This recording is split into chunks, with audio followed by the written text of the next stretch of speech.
Let's try to understand layer masks in Photoshop CS6. Begin with any photograph and notice how in the layers panel we have 1, 2, 3. 3 tools over, there's this rectangle. If you hover over it, it's going to say layer mask, add layer mask.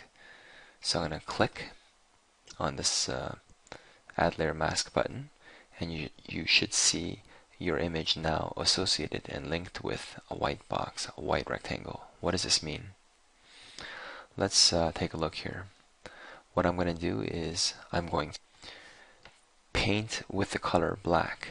So with black chosen as a color, use the brush tool. Any brush is fine. I'll just make a reasonable size brush, and I'm going to just start painting.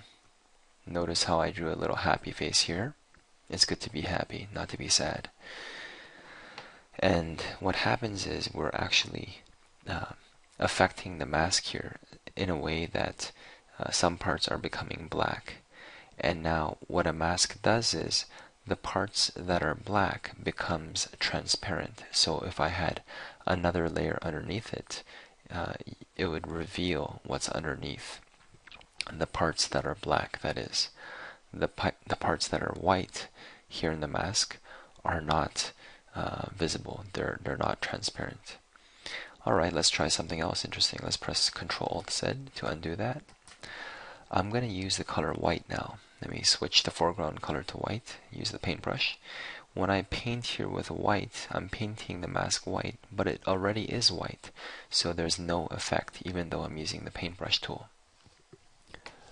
Now let me change my foreground color to gray. So we'll choose gray, and notice how as we paint this gray, this is now gray, we partially reveal the picture that's underneath. So the darker the color, then of course the more transparent it is, whereas the more white the color is, the less transparent it is. This is an interesting property of layer masks.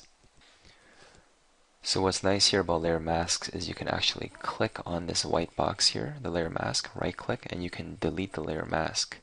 So the nice thing about layer masks is that you can delete the mask without damaging the original image, and this is hugely powerful, especially when you're dealing with images that you don't want to damage. So let's add the layer mask again by clicking on this little rectangular box with a circle in the middle. So click here, we have the layer mask again. Let's try something else interesting. I'm going to click on this little default white foreground, black background color, and we're going to choose a gradient tool. The gradient drop-down box will choose the first color, which is a white to black gradient. Double click. And because we're on the mask mode here, if I choose the radial gradient, which is the second option, not linear but radial, like a circular, let's draw a nice gradient coming out of his hand. I'm going to drag it out this far. And notice how here in the little tiny thumbnail, we see that we have some black in the middle, and therefore we basically made his hand transparent. Ctrl-Alt-Z to undo. That option was with reverse selected. Let's make sure reverse is not selected. With the reverse option not selected, I'm going to drag it out yay far, and notice how we just see the hand. So most parts are now black, and the fact that most parts are black, most parts are completely transparent. So Ctrl-Alt-Z to undo, and you can drag out a longer gradient line, and you see that the longer the gradient, the more gradual the fade, and the more gradual the fade, we have transparency occurring in a more gradual manner, but we still focus on looking at the hand there. So the idea of mask is powerful because you can always right-click, delete the mask, and not worry about damaging the original picture. However, is the same effect possible using some other technique without using masks? And the answer is yes. Let's try it another way. Ctrl-Alt-Delete to undo. Let's right-click, delete this layer mask. So here we are just working with our original picture. Is there another way of doing the same effect?